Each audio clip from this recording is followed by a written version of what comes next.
Imaginez une personne ordinaire, quelqu'un qui n'a jamais pensé devenir un héros, mais qui, à un moment décisif, se lève et change le cours de l'histoire. C'est l'histoire de Jaël, une femme dont le courage inattendu a sauvé Israël d'un ennemi terrible. Dans la vidéo d'aujourd'hui, nous allons explorer comment Jaël, dans un acte de bravoure surprenant, a vaincu le puissant commandant de l'armée de Canaan. Vous vous êtes déjà senti petit face à un grand défi? Avez-vous déjà affronté des situations où le courage semblait être le seul chemin, mais vous ne saviez pas si vous y parviendriez? Cette vidéo va non seulement vous inspirer avec l'incroyable histoire de Jaël, mais aussi vous montrer comment, avec détermination et foi, nous pouvons surmonter n'importe quel obstacle dans nos vies. En regardant cette vidéo, vous apprendrez des leçons précieuses sur le courage, la détermination et comment chacun de nous peut être un héros en temps de besoin. Préparez-vous à être inspiré et à découvrir comment le courage de Jaël peut vous motiver à affronter vos propres défis avec confiance et foi. Ensemble, découvrons cette histoire puissante qui continue de résonner à travers les âges. Le livre des Juges, chapitre 4, nous transporte à une période sombre de l'histoire d'Israël.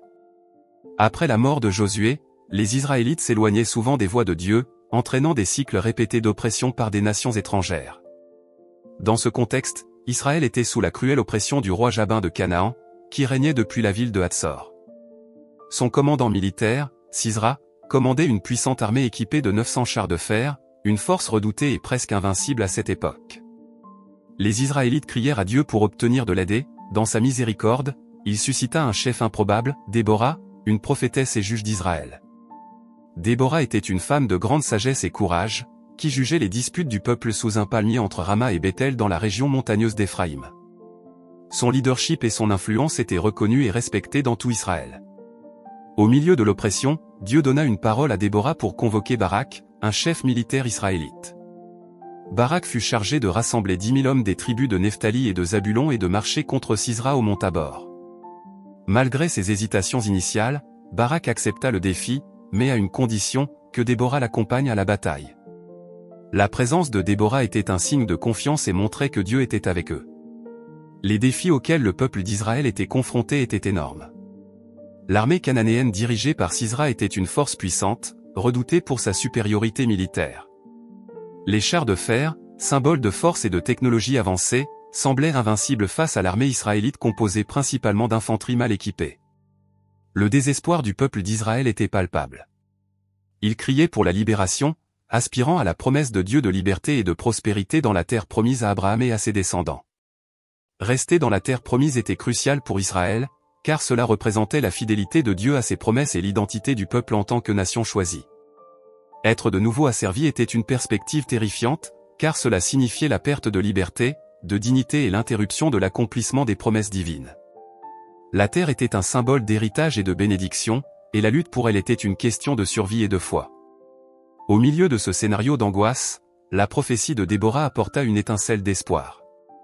Elle déclara à Barak que Dieu livrerait Sisra entre les mains d'Israël, mais elle prophétisa aussi quelque chose d'inattendu, l'honneur de la victoire ne reviendrait pas à Barak, mais à une femme. Cette prophétie ne défiait pas seulement les normes culturelles de l'époque, mais préparait aussi le terrain pour le courage incroyable de Jaël, qui deviendrait l'héroïne inattendue de cette histoire. La bataille entre les Israélites et les Cananéens fut une confrontation épique qui marqua un moment décisif dans l'histoire d'Israël. Dirigés par Barak, les Israélites se rassemblèrent au mont Tabor selon les instructions de Déborah, la prophétesse et juge d'Israël. De l'autre côté, Sisra, le commandant de l'armée cananéenne, rassembla ses forces formidables, y compris 900 chars de fer, et avança vers la rivière Kison. Le champ de bataille était rempli de tensions et d'attentes. Les Israélites, en infériorité numérique et sans les mêmes ressources technologiques, regardaient les chars de fer avec un mélange de peur et de détermination. Le terrain était irrégulier, avec la rivière Kison serpentant à travers la vallée, créant un environnement imprévisible pour les deux armées. À mesure que les forces se rapprochaient, le son des chars de fer et des cris de guerre résonnait dans le champ. Déborah, avec sa foi inébranlable, donna l'ordre à Barak, « Lève-toi, car c'est aujourd'hui que le Seigneur a livré Sisra entre tes mains. » Avec cette déclaration, la confiance des Israélites fut renouvelée. Ils descendirent du mont Tabor avec un courage renouvelé, avançant vers l'armée ennemie.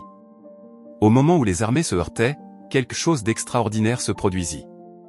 Le Seigneur causa une confusion dans le camp cananéen et une tempête torrentielle fit déborder la rivière Kison, transformant le terrain en bourbier. Les chars de fer, qui était l'avantage principal des Cananéens, restèrent embourbés dans la boue, devenant inutilisables. Les soldats cananéens, maintenant désorganisés et vulnérables, tentaient désespérément d'échapper à la fureur des Israélites. Avec une détermination féroce, les Israélites attaquèrent et la panique se répandit parmi les rangs ennemis. Le bruit de la bataille, le cliquetis des épées et les cris de guerre remplissaient l'air. À mesure que les Cananéens tombaient, la joie et l'euphorie commencèrent à se répandre parmi les Israélites. Ils pouvaient voir la victoire approcher et le sentiment de libération les poussait à combattre avec encore plus de vigueur. Chaque avancée était un pas de plus vers la liberté du joug oppresseur de Jabin, le roi de Canaan. La bataille devint une célébration de courage et de foi, avec les Israélites criant de joie et de gratitude. Jaël était une femme apparemment ordinaire, épouse de Héber, le Kénien. La mention de Jaël dans la Bible est brève, mais son acte de bravoure a laissé une marque profonde dans l'histoire d'Israël. Héber, son mari, était membre d'une tribu nomade connue sous le nom de Kénien. Cette tribu avait une relation spéciale avec les Israélites, descendants de Jéthro, le beau-père de Moïse. Cette alliance faisait que les Kéniens étaient généralement bien vus parmi les Israélites, malgré leur indépendance. Les Kéniens étaient connus pour leur mode de vie nomade et leurs compétences dans le travail des métaux. Ils se déplaçaient fréquemment dans le désert, vivant dans des tentes et maintenant un style de vie qui les différenciait des peuples sédentaires autour d'eux. La relation de Héber avec Jabin, le roi de Canaan, était unique. Il avait conclu une alliance avec Jabin, ce qui donnait à Héber et à sa famille une position relativement sûre au milieu des conflits de la région. Cependant, cette alliance avec Jabin ne reflétait pas nécessairement les sentiments de Jaël. Jaël, faisant partie de cette tribu nomade, aurait vécu une vie d'adaptation constante et de vigilance. Les femmes kéniennes étaient responsables de nombreuses tâches quotidiennes nécessaires à la survie de la tribu, notamment monter et démonter les tentes, s'occuper des animaux et produire des aliments. Ce style de vie a certainement façonné la résilience et la capacité de Jaël à agir rapidement dans des situations critiques. Lorsque Sisra, le commandant de l'armée de Canaan, s'enfuit après sa défaite aux mains des Israélites dirigés par Déborah et Barak, il chercha refuge dans la tente de Jaël. Elle l'accueillit dans sa tente avec une hospitalité qu'il ne s'attendait pas à être autre chose qu'un abri sûr. Elle lui offrit du lait au lieu de l'eau, un geste qui ne montrait pas seulement du soin, mais qui l'aidait aussi à se détendre et à tomber dans un sommeil profond. Sisra, épuisé et convaincu qu'il était en sécurité, s'endormit rapidement sous les soins de Jaël. Pendant que Sisra dormait, Jaël agit avec un courage et une précision impressionnants. Elle prit un piquet de tente, un outil qu'elle manipulait probablement avec dextérité dans ses tâches quotidiennes, et un marteau. Avec une détermination silencieuse, elle s'approcha du commandant endormi. Dans un mouvement rapide et décisif, Jaël plaça le piquet sur la tempe de Sisra et frappa fort avec le marteau, enfonçant le piquet à travers sa tête et le fixant au sol. Cet acte brutal et efficace entraîna la mort instantanée de Sisra.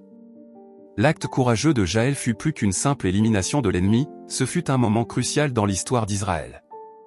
La mort de Sisra démantela la direction de l'armée cananéenne, conduisant à l'effondrement de l'oppression de Jabin sur le peuple d'Israël.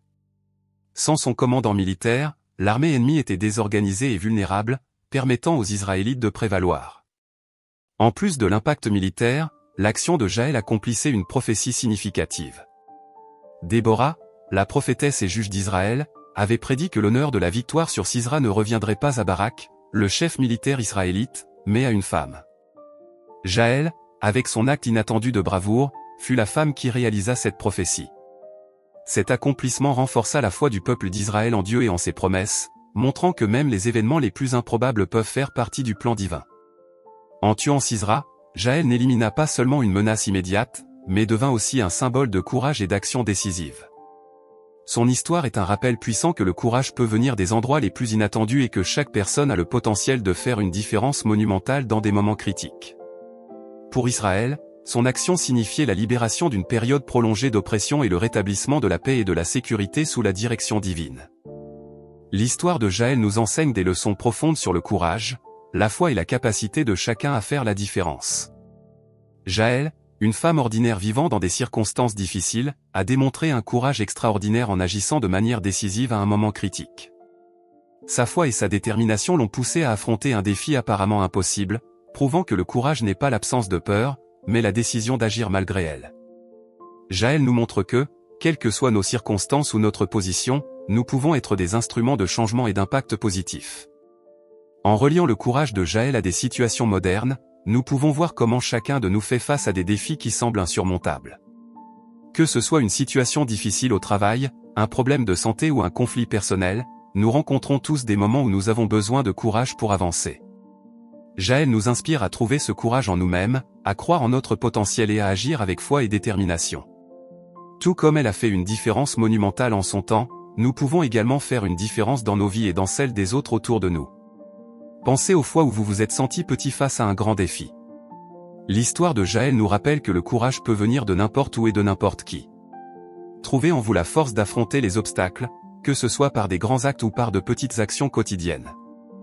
En regardant cette vidéo, réfléchissez à comment vous pouvez appliquer ce courage dans votre propre vie et soyez inspirés à agir avec la même détermination et foi que Jaël a démontré. Rappelez-vous que le véritable courage est d'agir avec un cœur ferme, même lorsque la situation semble impossible. L'histoire de Jaël nous rappelle que les femmes ont toujours eu la capacité de faire la différence, même dans des circonstances adverses. Aujourd'hui, nous voyons des exemples inspirants de femmes qui, avec courage et résilience, brisent les barrières et redéfinissent ce qui est possible. Elles dirigent des mouvements sociaux, innovent dans la technologie et contribuent de manière significative à la paix et à la justice dans le monde. Leur courage ne défie pas seulement le statu quo, mais crée aussi de nouvelles opportunités pour tous. Dans chaque communauté, les femmes montrent que le courage ne se limite pas aux grands actes héroïques, mais se manifeste également dans les décisions et actions quotidiennes qui font la différence dans leur famille et société. En reconnaissant et en célébrant ces histoires de courage féminin, nous sommes inspirés à soutenir et à responsabiliser davantage de femmes à assumer des rôles de leadership et à lutter pour un monde plus juste et équitable. Tout comme Jaël, les femmes d'aujourd'hui façonnent l'avenir avec leur bravoure, leur résilience et leur capacité à transformer les défis en victoire. Vous vous êtes déjà demandé comment vous réagiriez en cas de crise? Auriez-vous le courage de prendre une décision difficile qui pourrait changer le cours de l'histoire? Comment pouvez-vous trouver la même force et détermination que Jaël a démontré? Dans quel domaine de votre vie avez-vous besoin de courage pour agir, même lorsque cela semble impossible? Croyez-vous qu'une action, aussi petite soit-elle, peut avoir un impact profond sur la vie des autres? Que pouvez-vous faire aujourd'hui pour faire une différence dans votre cercle d'influence? Êtes-vous prêt à affronter vos peurs et défis avec la même bravoure que Jaël? Comment pouvez-vous appliquer les leçons de courage et de foi de Jaël dans votre propre parcours? Réfléchir à ces questions peut vous aider à identifier les domaines où vous pouvez agir avec plus de courage et de détermination.